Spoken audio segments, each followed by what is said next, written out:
Okay, now here we are in 1-point parallel perspective. How do I know that we're in 1-point perspective? The bottom of the box is straight across, okay? So I'm going to tell you, sometimes boxes can be a little like this, all right? And we can still, maybe not quite that much, but sometimes you can see a little of the side of the box, okay? Let's say like this. And you can still call it 1-point parallel perspective because when I bring my pencil along the bottom, it's straight across. And sometimes it can be tricky to tell if it's on like a rectangular surface that's a little askew. You think, oh, maybe it's not. But if you bring that pencil straight along the bottom of the box and it's straight across, okay, like it is here, then we know that we're in 1-point parallel perspective, okay? So that's going to be the steps on the left-hand side of the sheet. If in 1 point of box, draw side of the box. This determines scale and placement, okay? So I come to my sheet of paper, all right, and I'm going to put it down here, and I'm going to do just a straight line, okay, for the side of the box, okay. Now I'm going to measure height versus width to determine the relationship.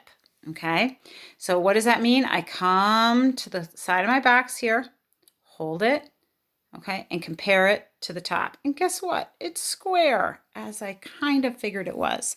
So I come to my drawing, okay, and I go this. And again, this can be handy to have 2 hands, which I do not have, but I think it was about here. Okay, so I can draw,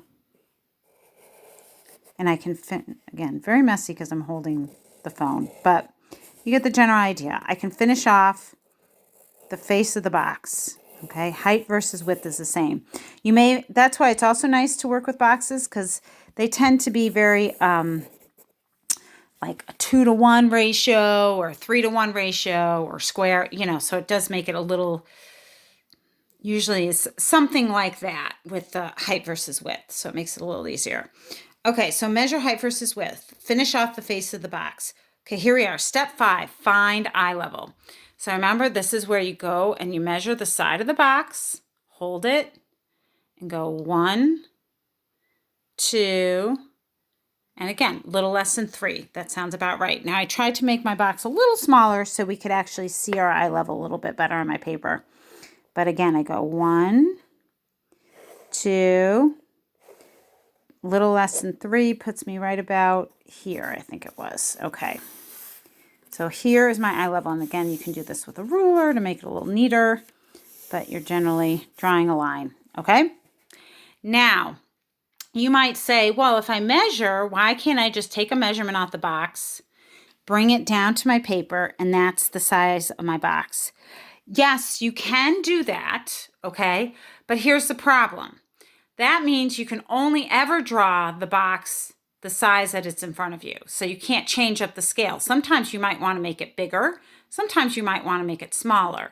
So you never want to bring the measurement from the box and bring it down because it just really limits you to the size of the drawing.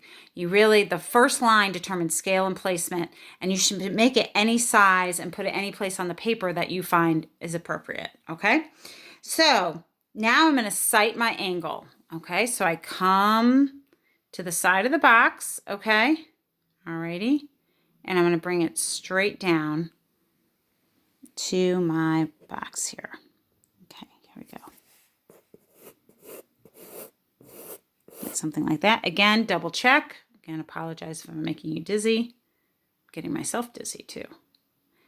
And yes, it does help too. And that looks pretty good.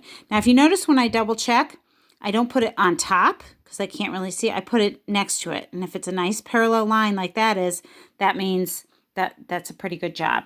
All right. Now I'm going to bring this line to my horizon line. Okay. And so I'm going to bring that up. Again, if you have a ruler, and if I had 3 hands, I'd grab my ruler. But basically, I'm going to bring this up to my horizon line. Okay, so I have something that looks like this. And I can now plot my point. Okay, now that is my vanishing point, okay? Now I'm going to draw my other angle, okay? In other words, I don't have to sight this other side, okay? You can, but we are not machines. So you could sight this other side and you could get a point here, or point here, or point here. The deal is, though, it's 1 point perspective. You have to pick a point, okay? So you can double check, triple check if you want to sight both sides. You could get a point here, a point here, a point here. Pick one, though, because they have to go to the same point, okay? So there we go. Draw the other angle. Observe. Does this make sense? Okay?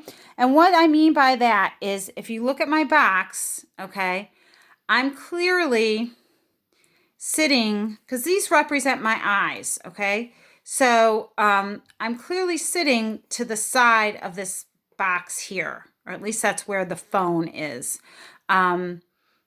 So it makes sense to me where that box is, because this looks pretty straight. Like if I put a line here, look at that. It's pretty much goes straight up. Maybe this has a slight angle in, okay? So, but that's pretty close to what I have drawn. Measure the top of the box. So now what do? I come back to the side of the box, hold that side, hold it, and then measure up. And you can see it's about 3/4, okay? So I come to the side of my box here. All right. And, well, 3/4, I might as well measure it here. It's about like this much, okay? So I come to here. I say it was about here. Again, 2 pencils can be very handy. I'm trying to draw that. And there's about that, okay? And there is my box. I think it looks pretty close. All right, that's my box.